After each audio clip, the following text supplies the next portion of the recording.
Albert Einstein once said, everybody's a genius. But if you judge a fish by its ability to climb a tree, it will live its whole life believing that it is stupid.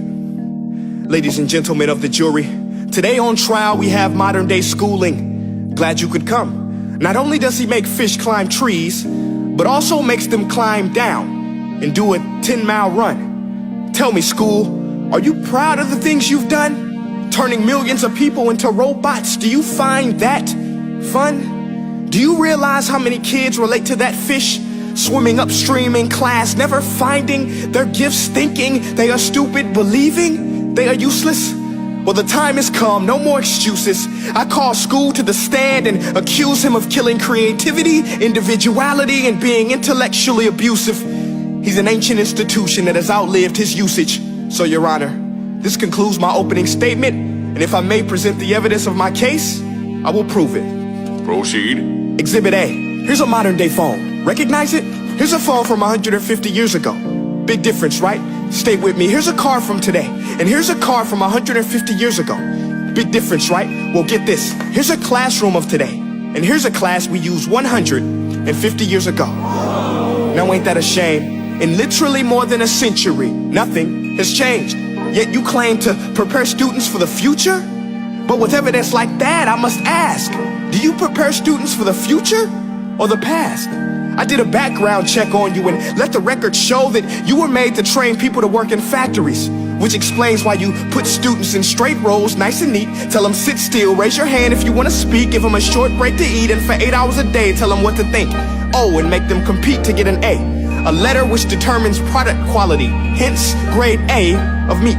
I get it. Back then, times were different. We all have a past. I myself am no Gandhi. But today, we don't need to make robot zombies. The world has progressed. And now we need people who think creatively, innovatively, critically, independently, with the ability to connect. See, every scientist will tell you that no two brains are the same. And every parent with 2 or more children will confirm that claim.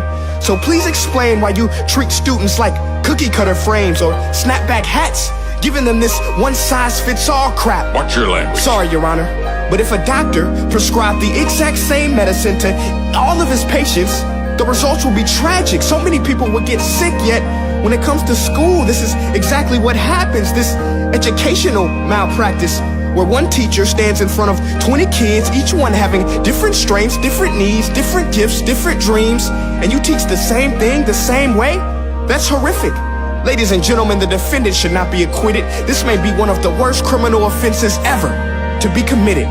And let's mention the way you treat your employees. Objection. Overruled. I want to hear this. It's a shame. I mean, teachers have the most important job on the planet, yet they're underpaid?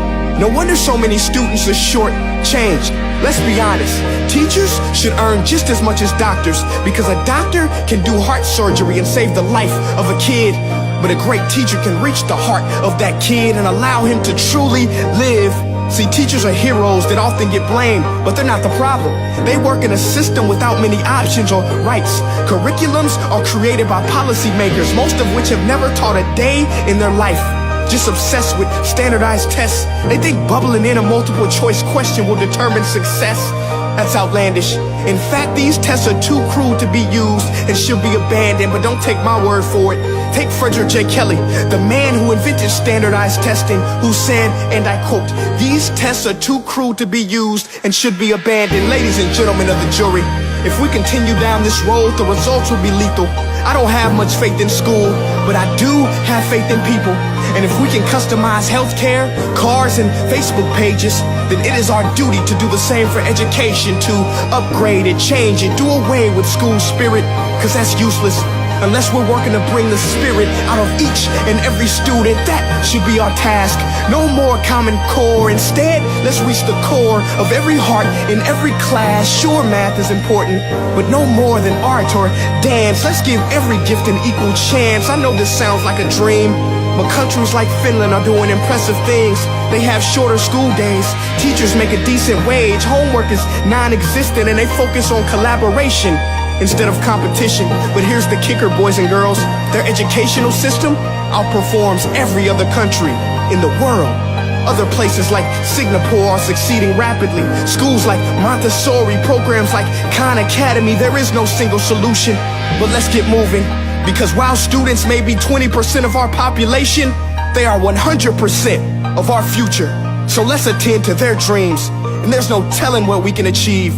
This is a world in which I believe, a world where fish are no longer forced to climb trees. I'll rest my case.